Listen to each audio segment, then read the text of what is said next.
Le temps est venu d'avoir un regard critique sur votre propre texte. Quand je parle de regard critique, je ne parle pas du regard de la critique universitaire ou du regard de la critique littéraire. Le but de la critique universitaire, c'est d'accroître la somme des connaissances théoriques sur les textes. Ce n'est pas le cas ici.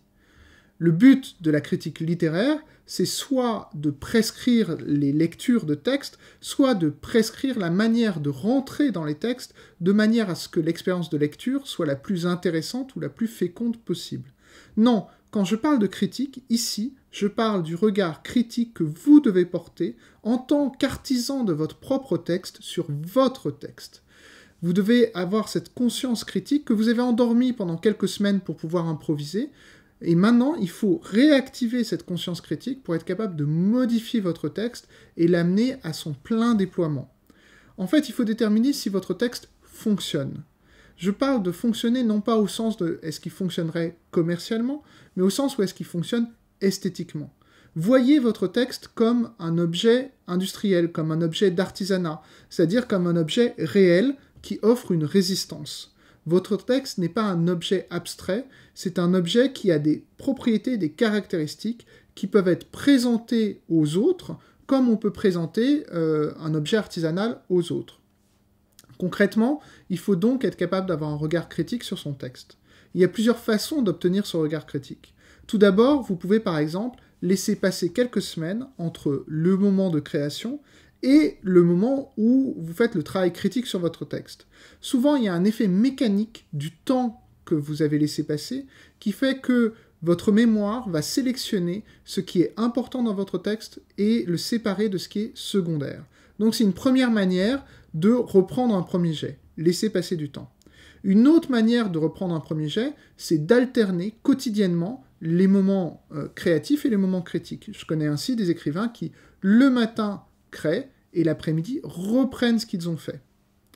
Une autre manière, et c'est peut-être la plus féconde, c'est d'être capable de créer autour de soi des lecteurs. En fait, je ne parle pas des lecteurs qui vont aller en librairie trouver votre livre et qui après vont vous écrire une lettre d'amour pour dire à quel point vous êtes merveilleux et votre livre a changé leur existence. Mais je parle des premiers lecteurs qui vont lire votre texte alors qu'il n'est pas encore achevé.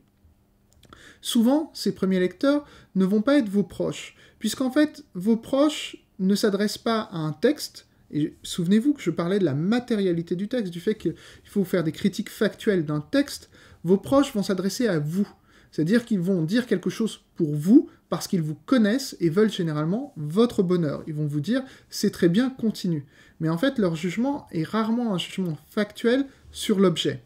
Et même, c'est très compliqué d'avoir besoin pour travailler de l'approbation de ses proches, parce que si jamais, pour une raison ou pour une autre, vos proches sont absents ou ne peuvent pas vous donner cet encouragement, eh bien le moteur de votre action va disparaître.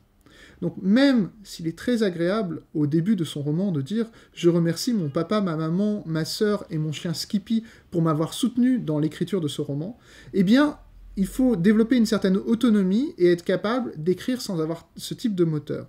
Et le meilleur moyen de développer cette autonomie, c'est de dire que la valeur de votre travail ne doit pas venir de l'approbation de vos proches, mais des qualités concrètes de votre travail.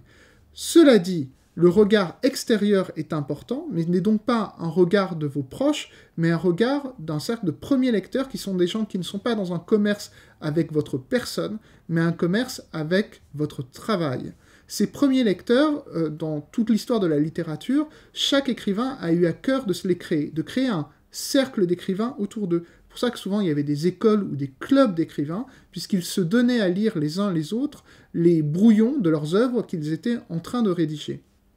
Aujourd'hui, vous avez une chance fantastique, c'est que vous faites partie de la communauté DraftQuest, et la communauté DraftQuest, c'est une communauté virtuelle où vous êtes entouré d'écrivains qui sont en train, comme vous, d'écrire le premier jet d'une œuvre. Ces écrivains ont deux caractéristiques, c'est que d'une part, ils sont bienveillants vis-à-vis de vous, sans être complaisants, et ensuite, ils ne vous connaissent pas vraiment puisque vous êtes dans une relation virtuelle avec eux, ce qui fait qu'ils peuvent prononcer des jugements sur votre œuvre en étant libérés de se dire « est-ce que je vais vexer la personne ?» Concrètement, une fois que vous avez fini votre premier jet, allez sur le forum DraftQuest, parlez-en avec les autres participants, et gardez à l'esprit que, à l'issue de ces 8 semaines, nous allons proposer une correction par les pairs. Une correction par les pairs, c'est tout simplement que votre texte, si vous le désirez, peut être lu par le reste de la communauté, qui va vous faire remonter des critiques. Alors attention, gardez à l'esprit que vous êtes le maître de votre texte, donc les critiques ne doivent pas être toujours intégrées, mais les critiques doivent vous amener à vous poser une question et à prendre une position vis-à-vis de cette question. En fait, ce qui est fondamental pour un écrivain, c'est qu'il se soit posé des questions et qu'il ait pris des positions. Les positions peuvent être d'aller dans le sens de la critique ou d'aller contre la critique, mais ce qui est important, c'est d'avoir pris une position.